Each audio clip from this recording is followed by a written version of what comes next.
Pigeons వల్ల మనకి lung damage ఏమైనా అవుతుందంటారా? అంటే మనం రెగ్యులర్ గా మన ఇంట్లో కానీ బాల్కనీలో కానీ డాబా పైన ఎక్కువ పీజియన్స్ ఎక్స్పోజర్ ఉన్న వాళ్ళకి లంగ్ ఎఫెక్ట్ అయ్యే అవకాశం ఉంటుంది. ఇది వెరీ ఇంపార్టెంట్ క్వశ్చన్ అండి. చాలా మంది మనం తెలియకుండానే పీజియన్స్ దగ్గరికి వెళ్ళటం గానీ, పీజియన్స్ రెగ్యులర్ గా ఫీడ్ చేయడం గానీ, ఆర్ పీజియన్స్ గానీ పారాకీట్స్ గానీ ఇంట్లో పెంచుకోవడం గానీ చేస్తూ ఉంటాం.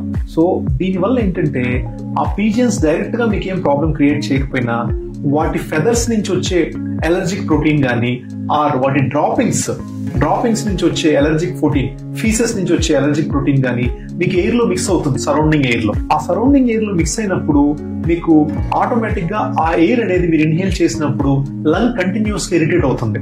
అది over a period of months గానీ over a period of years జరిగినప్పుడు, ఒక రోజు 2 రోజులకి ఏం కాదండి, over a period of months కానీ ఇయర్స్ జరిగినప్పుడు లంగ్ అనేది will go into a state of interstitial lung disease, ILD అంటాం. దాని పేరు వచ్చేసి హైపర్ సెన్సిటివిటీ న్యూమోనైటిస్, HSP అంటాం.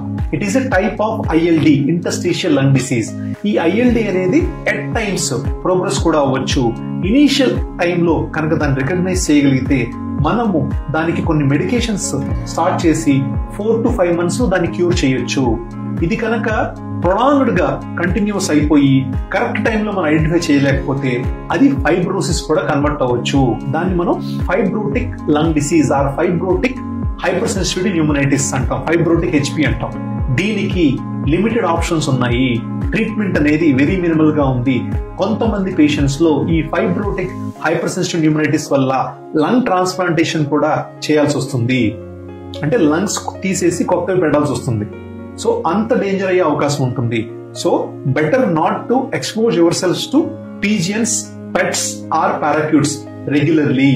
చెప్పినట్టు ఇప్పుడు ఈ ఫైబ్రోసిస్ అవన్నీ ఇమీడియట్ గా వాళ్ళకి ఎఫెక్ట్ కనిపించకపోయినా యాజ్ ఏజ్, ఒక ఏజ్ వచ్చేసరికి వాళ్ళకి కంటిన్యూస్ గా దగ్గడము, తుమ్మడము, ఎలర్జీస్ వస్తుంటాయి. మనమేమో ఏజ్ వల్ల వచ్చింది అనుకుంటాం కానీ బట్ వాళ్ళ బ్యాక్ హిస్టరీ తీస్తే they might have had exposure to pets కానీ ఇట్లాంటి హిస్టరీ ఉండొచ్చు.